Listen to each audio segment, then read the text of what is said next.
Jadi cara hitung-hitungane ini, cara bodone nek ngingu sapera itu njuk sedinane metu berapa.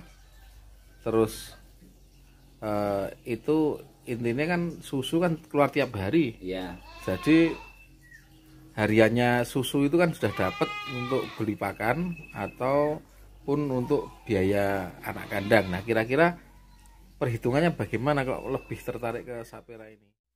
Halo sahabat-sahabat milenial, kali ini saya ajak teman-teman ke sebuah farm. Semoga ini bisa menjadi inspirasi teman-teman yang ingin membuka sebuah usaha baru, menjadi sebuah alternatif yang sangat layak untuk diusahakan. Oke, ikuti video kita ya.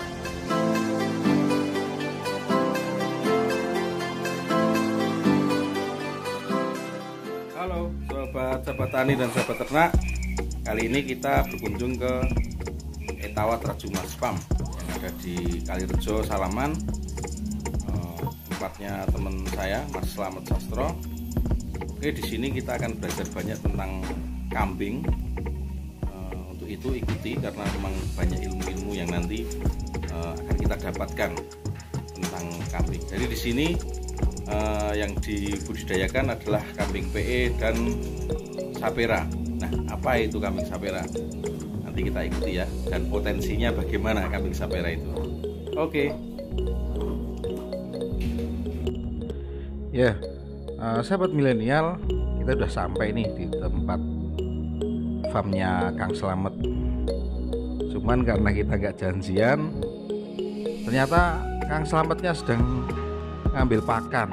Jadi mumpung Kang Slametnya sedang nggak ada, kita lihat-lihat kandangnya.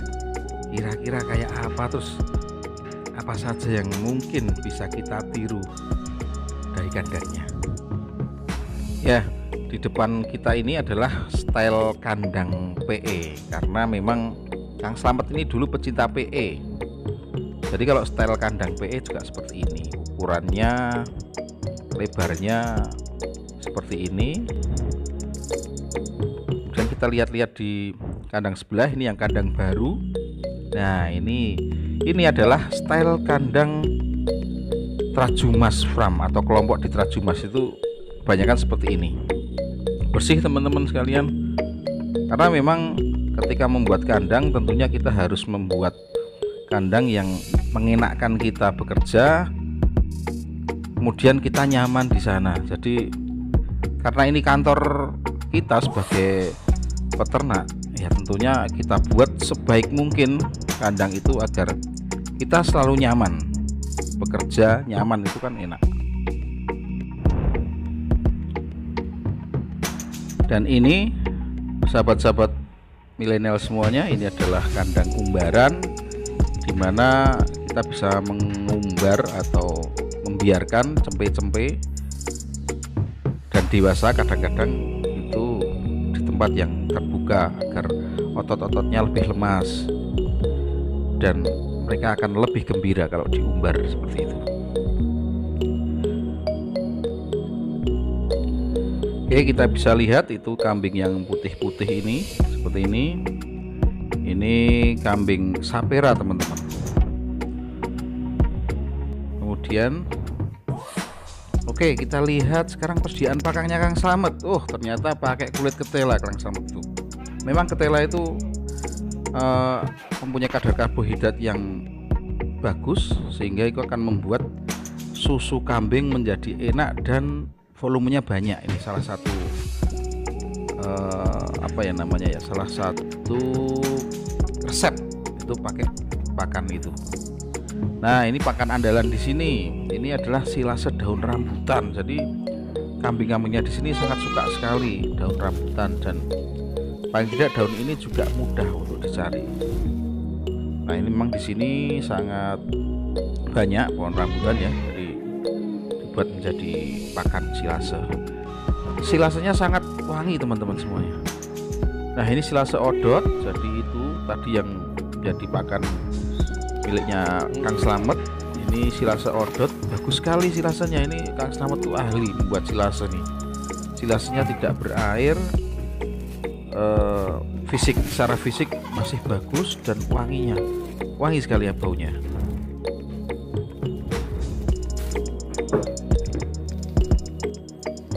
Ini adalah pakan hijauan, rumput kaliandra dan daun karet. Ini saat di daerah kami merupakan pakan-pakan terbaik karena memang proteinnya sangat tinggi. Dan yang jelas adalah bisa menghasilkan susu yang banyak dengan pakan-pakan. Oke, selanjutnya karena kita sudah ketemu dengan Kang Slametnya, kita wawancara ya, kira-kira apa sih yang ingin kita ketahui dari Kang Slamet ini. Halo Mas Slamet, selamat siang. Selamat siang Mas Arif. Niki di kambing itu jenengan sudah berapa lama Mas? Sekitar 12 tahun. 11 tahun. 11 tahun ya. Nek dulu kan jenengan terkenal main PE. Nah sekarang kok beberapa hampir malah separuh itu budidaya di Sapera. Itu kira-kira ke depan gimana Mas? Pertimbangannya bagaimana kira-kira? Begini Mas Aris, jadi kenapa kok saya cenderung ke Sapera? Karena Sapera itu kan kita kebutuhannya kan melihat kebutuhan susu itu kan makin hari makin luas. Nah, sedangkan kita ini kan hidup di dekat dengan pabriknya. Jadi rugi kalau kita nggak kena Sapera. Karena untuk kebutuhan susu sendiri sampai saat ini masih kurang-kurang. Oh iya. Jadi pertimbangannya secara ekonomi apa lebih banyak menghasilkan Sapera atau gimana daripada yang PE? Kambing Sapera itu kan memang genetik dari turunan dari kambing Sanen. Jadi memang genetik susu untuk kambing Sanen. Nah, setelah disilangkan dengan kambing lokal sini jadi kambing Sapera. Nah itu kambing Sapera itu kan produktivitas susunya jauh lebih tinggi. Oh, lebih tinggi. Masa laktasinya lebih panjang. Jadi cara hitung-hitungannya ini, cara bodone nek ngingu Sapera itu njuk sedinone metu berapa. Terus itu intinya kan susu kan keluar tiap hari. Iya. Jadi hariannya susu itu kan sudah dapat untuk beli pakan ataupun untuk biaya anak kandang. Nah kira-kira perhitungannya bagaimana kok lebih tertarik ke Sapera ini? Begini Mas Aris, jadi kambing Sapera itu kita nggak muluk-muluk. Target per kambing per hari 2 liter misalnya. Dan itu saya sudah buktikan. Meskipun ada yang lebih, ada yang kurang. Kita ambil rata-rata 2 liter.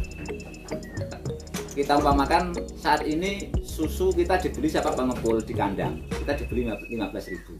Paling murah 15.000. Otomatis ketika satu kambing keluar 2 liter berarti kita kan per kambing menghasilkan 30.000. Nah, itu nggak usah banyak-banyak. Kalau untuk kelas petani bisa merah per hari 10 kambing, artinya kita dapat 20 ekor. Nah kurang lebih 300.000 sudah kepegang per pagi dan sore. Pagi, jadi per harinya dapat. Terus kemudian untuk cempenya paling tidak 3 bulan sekali bisa jual gitu ya? Jual.